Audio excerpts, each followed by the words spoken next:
ओम नमः सिद्धेभ्यः। ओम नमः सिद्धेभ्यः। ओम नमः सिद्धेभ्यः। सरस्वती नमस्तुभ्यं वरदे कामरूपिणी विद्यारंभं करिष्यामि सिद्धिर्भवतु मे सदा। बोलो जिनवाणी देवी माता की, बोलो अनंत अनंत सिद्ध ब्रह्मिष्ठी भगवान की, बोलो देवादिदेव 1008 श्री आदिनाथ तीर्थंकर भगवान की, बोलो 1008 श्री चंद्रप्रभु तीर्थंकर भगवान की, बोलो उपसर्ग विजेता पार्श्वनाथ तीर्थंकर भगवान की, बोलो अंतिम शासन नायक महावीर तीर्थंकर भगवान की, बोलो चारित्र चक्रवर्ती आचार्य शांति सागर जी मुनि महाराज की, ढाई दीप में विराजमान 3 कम 9 करोड़ मुनि राज की, जैन धर्म की जय। परम पूज्य महास्वामी जी की सदर बंधनो, गेले 2 दिवस आपण या फलटण नगरीमध्ये महाराष्ट्र जैन साहित्य परिषद कोल्हापूरकडून मराठी जैन साहित्य संमेलन 27वे या फलटण नगरीमध्ये सानंद संपन्न झाला। कालपासून आजपर्यंत अनेक विद्वान, कवी, कथाकथनकार, साहित्यकार यांच्या आपण सगळे लेख ऐकला, त्यांचं व्याख्यान ऐकलं। बघायला गेलं तर मी साहित्यिक नाही, लेखक नाही, कवी नाही, पण तरी सुद्धा तुम्हाला इथं उपदेश द्यायला बसलोय जे विद्वानांच्या बरोबर। बघा, शेवटचं कथाकथनचाच सत्र होता, त्यामुळे एक कथेच्या माध्यमातून थोडक्यात, लय वेळ नाहीये, 15 मिनिटात मलाही संपवायचं आहे, कारण पुढचं सत्रही महत्त्वाचं आहे आणि तुम्हाला सगळ्यांना भाषासुद्धा करायला जायचं आहे, त्यामुळं जास्त वेळ घेणार नाही, पण थोडक्यात एक कथा सांगून त्याच्या माध्यमातून आपल्याला थोडं मार्गदर्शन इथं करायचा माझा विचार आहे। बघा, एका गावामध्ये एक व्यक्ती होता, अज्ञानी होता, काही शिकलेला नव्हता, अडचणी खूप होत्या, त्रास खूप होत होता आणि म्हणून तो भगवंतांच्या जवळ गेला, भगवंतांना प्रार्थना करू लागला की हे भगवान, की माझ्या जीवनामध्ये खूप अडचणी आहेत, खूप त्रास आहे, गरिबी आहे, पैसा नाही आहे आणि काहीतरी कर, मला सगळ्या प्रकारचं सुख शांती दे, एवढं तो म्हटला। त्याच्यानंतर एका ठिकाणी दुसऱ्या गावाला जाण्यासाठी तो प्रवासासाठी निघाला होता। जात असताना, विहार करत असताना भगवंताला सुद्धा, बघा, त्याच्यावर भगवंताला सुद्धा कीव आली की बाबा इतका गरीब आहे, गरीब आहे, काही याच्याकडे नाही आहे आणि आपण याच्यासाठी म्हणून काहीतरी आपण पण देऊया, इतक्या भक्तीनं ह्यानं माझ्याकडे एवढं सगळं मागितलंय, तर आपण सुद्धा एकदा ह्याला काहीतरी देऊन बघूया। तर बैला ज्या मार्गावर तो जात होता त्या मार्गावर भगवंतांनी काय ठेवलं, तर चांदीचे सिक्के टाकले तिथं, की म्हटले चांदीचं सिक्क घेऊ दे, ते नेऊन विकू दे आणि त्याच्या माध्यमातून कुठेतरी त्याची गरिबी दूर होईल। तो श्रावक, तो व्यक्ती तिथं आला, त्यानं पाहिलं चांदीचे सिक्के पडलेले होते, पण काय होतं, अडाणी होता, अज्ञानी होता, चांदीचे सिक्के त्याचं मूल्य त्याला माहीत नव्हतं। साईडलाच एक ॲल्युमिनियमचा डबा पडला होता, सेम कलर, चांदीचा कलर पण तोच, ॲल्युमिनियमच्या डब्याचा कलर सुद्धा तोच। त्यानं विचार केला, हे काय सिक्के काय उपयोगाचे, गोल गोल आहेत, ह्याचं काय महत्त्वाचं नाही आहे, आपण डबा घेऊन जाऊया, कुठंतरी आपल्याला खायला प्यायला ह्यामध्ये ठेवता येईल। आणि त्यानं ॲल्युमिनियमचा डबा उचलला, पुढं चालायला लागला। भगवंतांनी परत विचार केला, अरे बाबा ह्याच्या काय, हा माणूस आहे, चांदीचे सिक्के टाकले, हा ॲल्युमिनियम डबा घेऊन जातोय। भगवंतांनी पुढं काय केलं, सोन्याचे सिक्के टाकले. पुढं गेला, साईडला त्यानं बघितलं सोन्याचे सिक्के पण पडलेले होते. पण ह्याला लागली होती भूक. आणि थोड्याच अंतरावर कोणीतरी एक गुळाचा खडा ठेवला होता. त्यानं ते उचललं, थोडं चाकून बघितलं, गोड लागायला लागलं. ह्याने विचार परत केला, हे पिवळे काय एक माहीत नाहीयेत, पण हा पिवळा जो खडा आहे तो गोड गोड लागतोय. बरोबर आहे ना?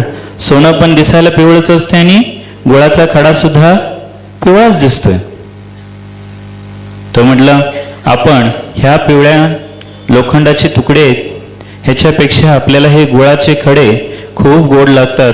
त्यानं ते उचललं, तो पुढं चालायला लागला.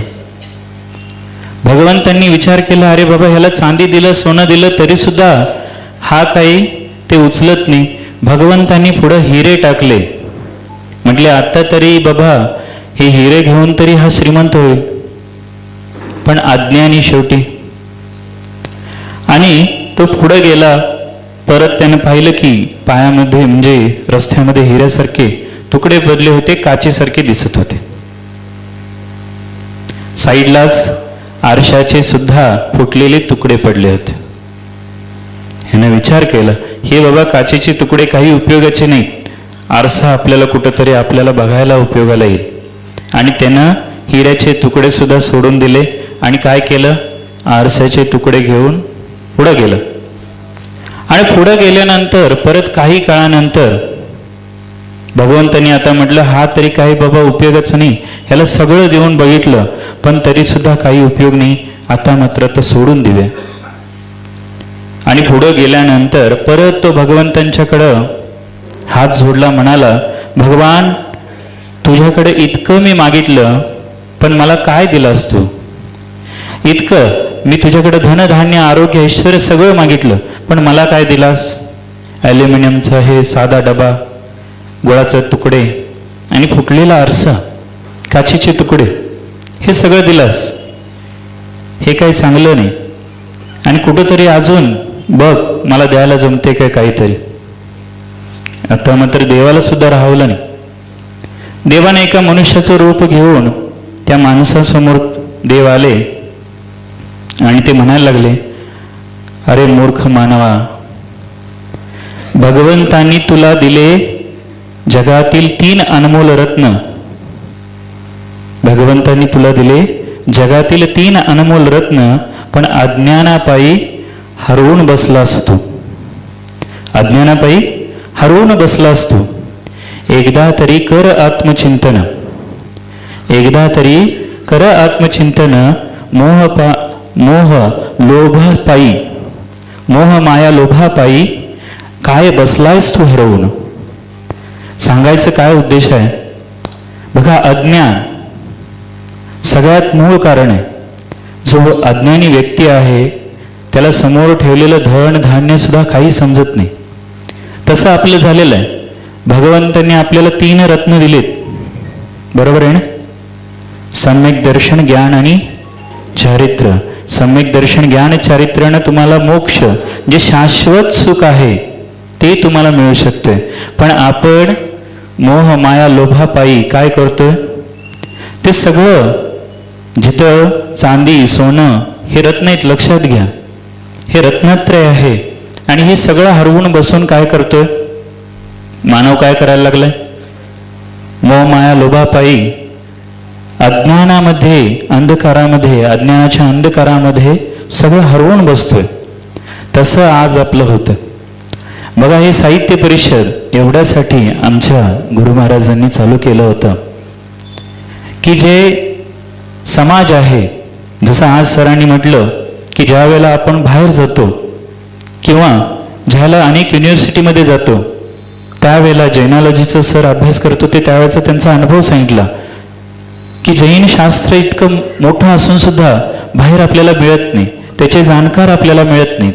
आपल्याकडं इतकं शास्त्र ठेवलेलं आहे पण त्याचं महत्त्व आपल्याला नाही आहे.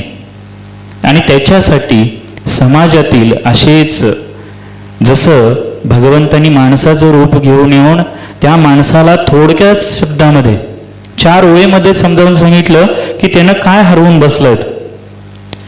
आणि खरंच हेच कार्य आजचे जे साहित्यिक आहेत, लेखक आहेत, कवी आहेत ते करतायत. खरंच काल मी सकाळपासून नव्हतो, खरं म्हणजे मला दिवसभर बसायचं होतं, पण काही आरोग्याच्या कारणामुळं सकाळच्या सत्रामध्ये बसलो नाही.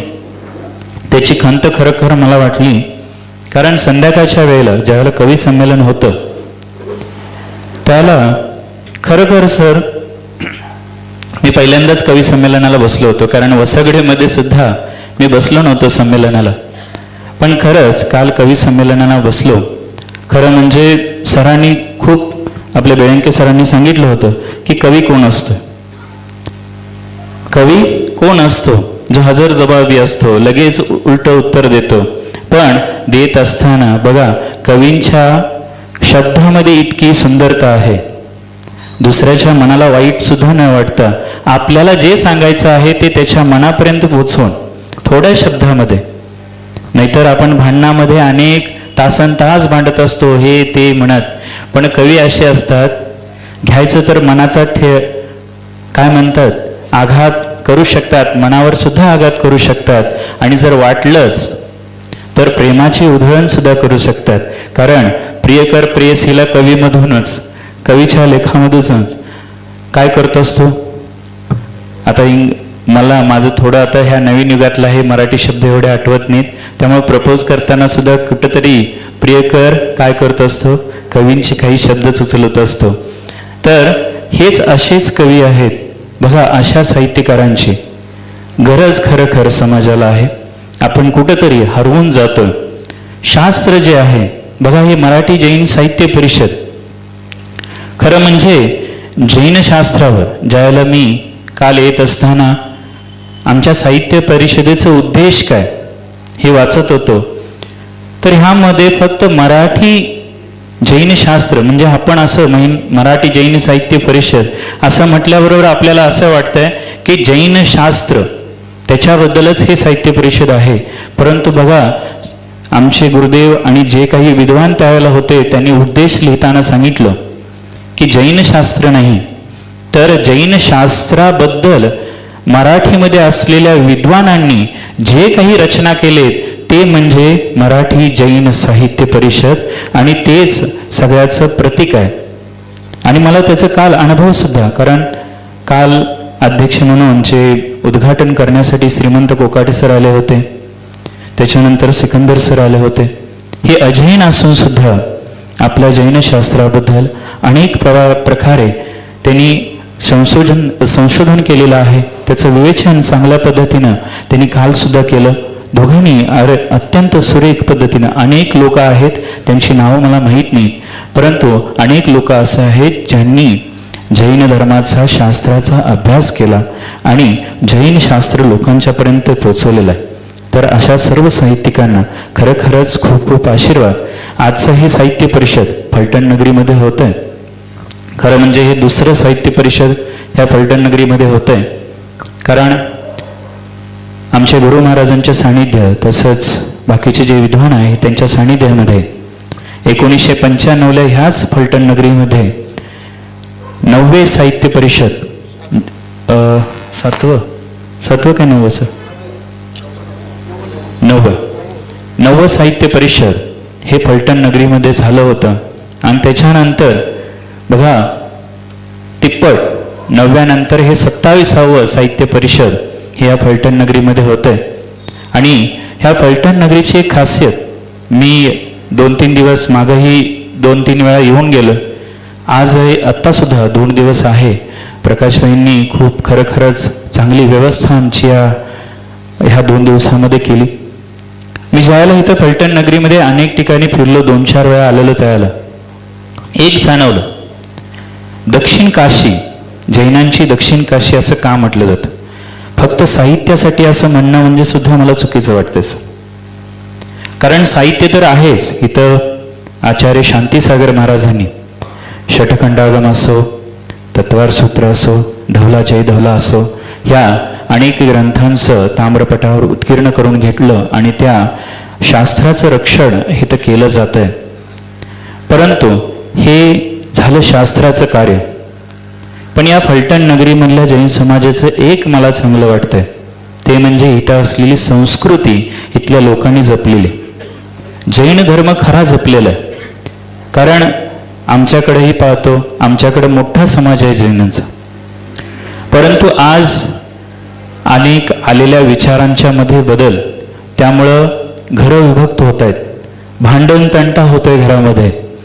मंदिराकडे जाण्याची लोकांची जी वर्दळ आहे ती कमी होताना दिसते. पाठशाळा चालतायत, पण पाठशाळेमध्ये सुद्धा आज खूप प्रॉब्लेम्स चालू आहेत. खरं सांगायचं म्हणजे आज पाठशाळेमध्ये सुद्धा पंतवाद आणि संतवाद चालू आहेत. हे दुर्दैव आहे, पण खरंच फॅक्ट आहे सर. मी पाठशाळेच्या विरोधात नाही आहे, पण पाठशाळामध्ये घडत असलेल्या गोष्टी मी तुम्हाला सांगतो. कारण माझ्याच ओळखीचं एक गाव आहे, ज्या गावामध्ये पाठशाळा चालते. मी त्याची कंप्लेंट वर सुद्धा केली होती, कारण त्या पाठशाळेला पुरस्कार सुद्धा मिळाला. पण तुम्ही म्हणाल पाठशाळेला पुरस्कार मिळाला, मग महाराज का म्हणतायत की पाठशाळा चांगली नाही? मी असं म्हणत नाही की पाठशाळा चांगली नाही, पाठशाळा चांगली आहे. पण खरं खरं शिकवणाऱ्यांची सुद्धा परीक्षा एकदा व्हायला पाहिजे. कारण ज्या गावचं मी सांगतोय त्या गावचं मी नाव घेणार नाही, पण एकदा काही साधू त्या गावामध्ये गेले असताना पाठशाळेची मुलं एवढी एवढीशी होती सर, ज्यांना जैन धर्म म्हणजे काय म्हणून विचारलं तरी काय कळणार नाही, किंवा इतिहास विचारलं तरी काही माहीत नाही. पण ती मुलं म्हटली की आम्ही ह्या साधूंना पाय पडणार नाही, कारण हे साधू पंचामृत अभिषेक करतात, अशा साधूंना पाया पडायचं नाही असं आम्हाला शिकवलेलं. म्हणजे आपण कुठला जैन धर्म शिकवतोय ह्याचा सुद्धा पाठशाळेतील जे शिक्षक आहेत त्यांनी विचार करावा. कारण जैन धर्मानं कधीच भेदभाव शिकवलेला नाही आहे, लक्षात ठेवा. काल कवी संमेलन ऐकत असताना माझ्या मते नीलम मानगावे मॅडमांनी अत्यंत सुंदर कविता म्हटली, आणि ते म्हणत असताना त्यांनी म्हटलं की महिलांच्यावर किती अन्याय केला जातो आपल्या जैन धर्मामध्ये. खरं सांगायचं म्हटलं तर जैन धर्मामध्ये महिलांच्यावर अन्याय झालेलाच नाहीये, परंतु समाजाने अशाही गोष्टी तयार करून ठेवल्या की महिलांच्यावर अन्याय होतो. कारण जर महिलांना खरा न्याय जर कोणी दिला असेल तर तो जैन धर्मामध्ये दिला गेलाय. कारण जर आदिनाथ भगवंतांचा चरित्र उचलून बघितलं, सगळ्यात पहिल्यांदा लिखाणाचं ज्ञान जर आदिनाथ भगवंतांनी कुणाला दिलं होतं तर ते ब्राह्मी आणि सुंदरीला दिलं होतं. आणि ते देत असताना आपल्या मुलांच्या मध्ये आणि मुलीमध्ये कुठलाच भेदभाव आदिनाथ भगवंतांनी केलाच नाही कधी. पण नंतर काही लोक आले, पुरुष प्रधान गोष्टी घडल्या आणि आज महिलांना अन्याय केला गेला. परंतु जर शास्त्र उचलून जर बघितलं, शास्त्रामध्ये आज सकाळी एक शुक्ला मॅडमांनी सांगितलं जैन धर्माला महिलांनी काय काय दिलं. एकदा जरी त्यांचं ऐकलं असतं, ज्यांनी ऐकलंय, आणि खरं म्हणजे मी सांगतो त्यांचं जे भाषण आहे किंवा त्यांचं जे 4 शब्द आहेत ते सर्वांनी ऐकलं पाहिजेत. कारण शास्त्रामध्ये अनेक स्त्रिया होऊन गेल्या ज्यांनी अनेक चांगले कार्य आपल्या जैन धर्मासाठी केले, आणि हे करत असताना कुठंही अडवणूक झाली नाही त्यांची. पण आज आपल्या जैन धर्मामध्ये अडवणूक केली जाते स्त्रियांची. आणि मला ह्याच्यापेक्षा पुढचं वाईट वाटतं की आज आमच्या स्त्रिया स्वतःलाच कमी समजून घेत आहेत. आमच्या जैन धर्मामध्ये कुठल्याच प्रकारे मी जे सांगतो शास्त्रानुसार, आगमशास्त्रानुसार स्त्रियांना अभिषेक करायचा कुठलाही विरोध नाहीये, कुठलाही विरोध नाहीये. कारण भगवान बाहुबलीच्या मूर्तीवर कोणी अभिषेक केलेला माहित आहे ना? ज्यावेळेला चामुंडरायाला अहंकार झाला त्यावेळेला एका आजीने येऊन, गुल्लेकाई आजी कोण होती? ती स्त्रीच होती ना. भले ते देवीचं रूप असू दे किंवा काहीही असू दे, कोणी म्हणेल ती देवी होती म्हणून असं झालं तसं झालं, पण देवी सुद्धा स्त्रीच आहे, लक्षात घ्या. त्यामुळं स्त्रीवर अन्याय आमच्या जैन धर्मामध्ये नाहीच आहे. पण जे काही लोक आहेत, काही लोकांच्यामुळं पूर्ण हे भ्रष्ट होऊन बसलं. तर हे मनामधून काढून टाका. आपण आगमचं पालन करा. जैन धर्मामध्ये, जैन धर्म असा धर्म आहे जिथं प्रत्येक जीवावर आपण विचार केलाय. आपल्या पायामध्ये साधं मुंग्या सुद्धा येऊ नये एवढा विचार करणारे आपण. आपल्यामुळं गवतावर जे नवीन उगवून आलेलं जे लहान गवत आहे त्याच्यावर सुद्धा आपलं पाय पडू नये एवढा आपलं जैन धर्म विचार करतोय. पण एवढ्या मोठ्या स्त्री जातीवर तो अन्याय कधीही करू शकणार नाही. आणि आपल्या जैन धर्मानं कधीच मीपणा शिकवला नाही. मीपणा कधीच शिकवला नाही. नेहमी विनयभाव शिकवलेला आहे. प्रत्येकाचा आदर सन्मान करायला शिकवलेला आहे. अनेकांतवाद शिकवलेला आहे. पण आज लोक असे बनत चाललेत, आपल्याच जैन धर्मात असे लोक बनत चाललेत की आम्ही ह्या साधूंना मानणार नाही, त्या साधूंना मानणार नाही, आम्ही हे शास्त्र मानणार नाही, ते शास्त्र मानणार नाही. हे चुकीच्या बाजूला आपला जैन धर्म जात चाललेला आहे. तर एवढीच सगळ्यांना विनंती आहे. हे साहित्य परिषद एवढ्यासाठीच आहे. अनेकांतवाद.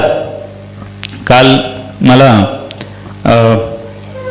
आमच्या एका मॅडमांनी, मला नाव आठवत नाहीये, माफ करा, त्यांनी मला शेवटी जाताना एक विचारलं, महाराजजी माझं काय चुकलंय का? मी म्हटलं का मॅडम, का चुकलं असं तुम्हाला वाटतंय? नाही, काय चुकलं असेल तर तुम्ही बसलाय आणि मी बोलतोय, काहीतरी चुकलं असेल. मी म्हटलं काही चुकलेलं नाही. आपले विचार मांडण्यासाठीच हे व्यासपीठ आहे. हे व्यासपीठ हे तुमच्यासाठी दिलेलं आहे. साहित्यकारांनी पुढे येऊन हे मांडावं की त्यांच्या मनामध्ये काय आहे.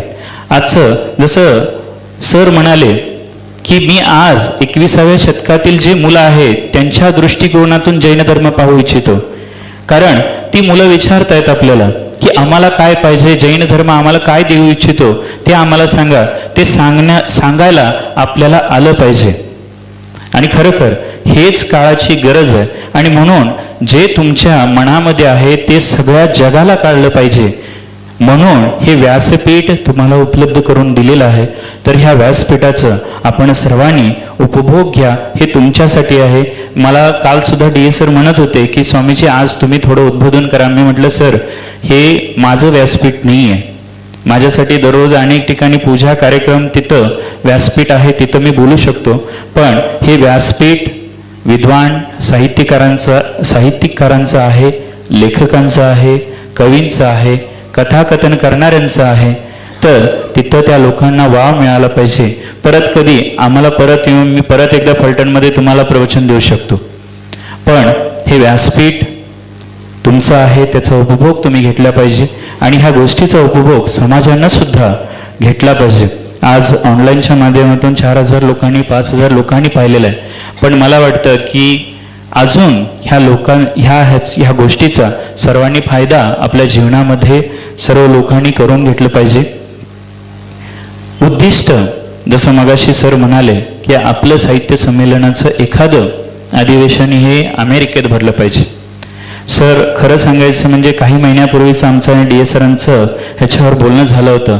आम्ही सुद्धा तेच आमचं एखादं प्लॅन ठेवलं आहे की आमचं सुद्धा एक भविष्य ह्या साहित्य परिषदेचं आम्ही सुद्धा बघतोय की आमचं सुद्धा नाव मोठ्या स्वरूपात एका आंतरराष्ट्रीय लेवलला झळकावं ह्यासाठी आम्ही सुद्धा प्रयत्नशील आहोत. तर त्यासाठीच आता त्याच्यावर कल्पना आणि सूचना सगळ्या चालू आहेत, तयारी चालू आहेत. तर त्या संदर्भात अमेरिकेतील एका विद्वान व्यक्तींची सुद्धा ओळख आमची झालेली आहे. अशोकजी जैन म्हणून जे आता सध्या इंदोरला असतात. अमेरिकेमध्ये सुद्धा ते जात असतात. अमेरिकेतील एक व्यक्ती आहे, त्यांचं मी नाव विसरलो. त्यांचं आज वय 80 ते 90 आहे. ते करू शकत नाहीत प्रवास. पण त्या व्यक्तींचं म्हणजे नाव माहीत नसलं तरी मी म्हणजे आता आठवत नाही. पण ते एवढंच सांगतो की त्यांनी 16 देशामध्ये जैन धर्माचं चेअर निर्माण केलेलं आहे. साधं नाही आहे. एक चेअर जर एका देशामध्ये निर्माण करायचं म्हटलं तर 30 ते 40 कोटी रुपये खर्च करावे लागतात. पैसे तर नंतरची बाब आहे. पण आपलं जैनॉलॉजी तिथल्या लोकांना समजावून सांगितलं पाहिजे. निर्मल कुमार सेठी सर. तर एवढं मोठं कार्य त्यांच्याकडून होतंय. बघा, जग आपल्या जैन धर्माचं पालन करण्यासाठी शिक्षण घेत आहे. पण आपण स्वतः जैन असून सुद्धा आपल्या स्वतः शास्त्राचं काही उपभोग घेत नाही आहे, हे सगळ्यात मोठं दुर्दैव आहे. आपण सगळ्यांनी पुढाकार घेऊन जैन शास्त्रासाठी, ह्या जैन कार्यक्रमासाठी, ह्या अधिवेशनासाठी आपण सर्वांनी प्रयत्न केले पाहिजेत. तर जसं सरांनी मगाशी सांगितलं की मराठी जैन साहित्य परिषद ह्याचा कमिटीचा जो विस्तार आहे तो मागच्या वेळेला झालेला आहे. त्याचं जे होणारे पुरस्कार वितरण जो सोहळा आहे कोल्हापुरामध्ये तो सानंद संपन्न होईल. सांस्कृतिक मंत्र्यांच्या हस्ते तो पुरस्कार वितरण सोहळा एका राज्यस्तरावर न्यायचा आमचा विचार आहे आणि तो पुरस्कार सोहळा येणाऱ्या जानेवारी महिन्यामध्ये तो लगेचच संपन्न केला जाईल. त्याला लय वेळ देणार नाही आम्ही. जानेवारीच्या जसं सांस्कृतिक मंत्र्यांचं आम्हाला डेट वगैरे मिळेल त्यानुसार लगेचच ते अरेंजमेंट कोल्हापुरामध्ये केलं जाईल. तर ह्याच्या पुढच्या वाटचालीसाठी सुद्धा जे मागच्या वेळेला काही आमचे पद्मश्री सरांनी काही आम्हाला सूचना केल्या होत्या, त्या सूचनासुद्धा ह्या साहित्य संमेलनामध्ये आम्ही पूर्ण केलेल्या आहेत थोड्याफार सर. अजूनही पुढं आपल्याला करायचे आहेत. त्यासाठी सुद्धा आपण एक ध्रुवफंड उभा करतोय. त्या ध्रुवफंडाच्या माध्यमातून विद्वान व्यक्तींच्यासाठी जे मगाशी सरांनी सांगितलं कार्यशाळा वगैरे चालू व्हायला पाहिजेत. आत्ता आपलं जिथं जिथं साहित्य संमेलन झालेलं आहे तिथं तिथं आपण कार्यशाळा चालू केलेल्या आहेत. आपण आत्तापर्यंत जिथं जिथं साहित्य संमेलन झालेत तिथं जो पैसा जमलेला आहे ते साहित्य परिषदेनं कधी घेतले नाही. ते पैसे तिथंच ठेवून तिथल्याच लोकांची एक कमिटी करून तिथल्या लहान मुलांच्यासाठी, तिथल्या विद्वानांच्यासाठी कार्यशाळा आपण तिथंच चालू केलेल्या आहेत. प्रत्येक जिथं जिथं आपली परिषदेचे एक संमेलन झालंय तिथं तिथं शाखा आपण प्रत्येक वेळेला ओपन करत आलेलो आहोत. आणि फलटण नगरीमध्ये सुद्धा आपण त्याचं एक शाखा आपण ओपनिंग करणारच आहोत. आणि इथं सुद्धा एक कार्यशाळा ह्या साहित्य परिषदेच्या माध्यमातून चालेल. खरं कारण इथली संस्कृती चांगली आहे, लोकांच्यामध्ये स्वाध्याय करण्याची भावना खूप चांगली आहे. मी जे म्हटलं की फलटण नगरीला जैन काशी एवढ्यासाठी म्हटलं जातं कारण इथं प्रत्येक घरामध्ये एकत्र कुटुंब राहण्याची पद्धत आहे. खूप चांगलं. आमच्याकडं कोणी राहत नाही, दोन भावांच्या मध्ये वाद होतात. पण मी प्रकाशभाईंच्या घरी राहिलो, 7 भाऊ एकत्र राहतात आणि सगळेच्या सगळे धार्मिक प्रतिमाधारी, मुलांना चांगले संस्कार त्यांनी दिलेले आहेत. तर असे संस्कार सगळ्या जैन धर्मामध्ये सगळीकडेच असावा अशी माझी इच्छा आहे. फलटण नगरीमध्ये आहे, खरोखर आनंद आहे. इथं तर भगवंतांचा वास आहे, गुरुदेवांचा वास आहे, गुरुदेवांचे आशीर्वाद इथं आहेत. आणि म्हणून ही नगरी अत्यंत सुंदर पद्धतीनं वाटचाल करते. आणि भविष्यात सुद्धा जे अजून एक मंगेशभाईंना एक सांगायचं होतं, काल मंगेशभाईंनी सुद्धा विचारलं होतं की महाराज जे आपल्या इथं ग्रंथालय आहे त्याचं काय पुढं आपल्याला काहीतरी करायचं आहे. तर मी इतकंच सांगू इच्छितो की मगाशी जसं सर म्हटले इथं काही विद्वान लोक आहेत, काही जाणकार लोक आहेत. त्याच लोकांना तेवढं माहीत आहे की शांतीसागर महाराजांनी ग्रंथाचं जे ताडपत्री असेल त्याचं संरक्षण करून ताम्रपटावर आणलं, हे खूप कमी लोकांना माहीत आहे आणि खूप कमी लोकांनी पाहिलंय.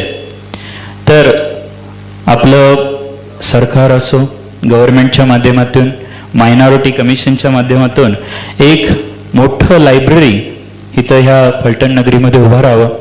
त्यामध्ये शास्त्राबरोबर कार्यशाळा सुद्धा तिथेच चालाव्यात. तिथेच नवीन पत्रकार, नवीन लेखक तिथेच तयार व्हायला पाहिजेत. त्याच्याबरोबर एक शांतीसागर महाराजांचं जीवन चरित्र सुद्धा एक तिथं उभा केलं जावं. अशी एक लायब्ररी जे संपूर्ण देशातील लोक त्या लायब्ररीमध्ये येऊन त्या सगळ्या गोष्टीचा आनंद आणि उपभोग घेता यावा, अशी एक लायब्ररी ह्या फलटण नगरीमध्ये व्हावी एवढी इच्छा मी तुम्हाला करतोय. त्यासाठी जे काही विचारांची देवाणघेवाण किंवा आमचं कोणाचं काय काय सहकार्य लागेल ते देण्यासाठी आम्ही खूप तयार आहोत. आणि आपण सगळं त्या विचारांच्या माध्यमातून त्याच्याकडं कार्य पुढं वाटचाल करूया. माझं संपूर्ण तुम्हाला आशीर्वाद आणि सहकार्य राहणार आहे. खूप वेळ झालेला आहे त्यामुळे जास्त बोलणार नाही. सर्वांनाच खूप खूप आशीर्वाद, सर्वांना धनधान्य आरोग्य, ऐश्वर, संपत्ती लाभो हीच भगवंत चरणी प्रार्थना. आणि आजच्या ह्या साहित्य परिषदेसाठी ज्या ज्या व्यक्तींनी, ज्या ज्या लोकांनी, मी कुणाचंही नाव घेत नाही आहे कारण खूप खूप मोठी मोठी लोक यासाठी राबलेले आहेत, तर त्या सर्वांना आणि आमचे साहित्य परिषदेचे जे कमिटी वर्ग आहे, जे पदाधिकारी आहेत, जे माईकचे किंवा जे सगळी व्यवस्था केलेली आहे त्या सर्वांनाच खूप खूप आशीर्वाद. आणि जे जे वक्ते आणि जे जे साहित्यिक इथे उपस्थित राहिले त्या सर्वांनाच खूप खूप आशीर्वाद. आपण इथे आलात सगळ्यांनाच खूप खूप आशीर्वाद. ओम नमः. बोलो पार्श्वनाथ भगवान की जय.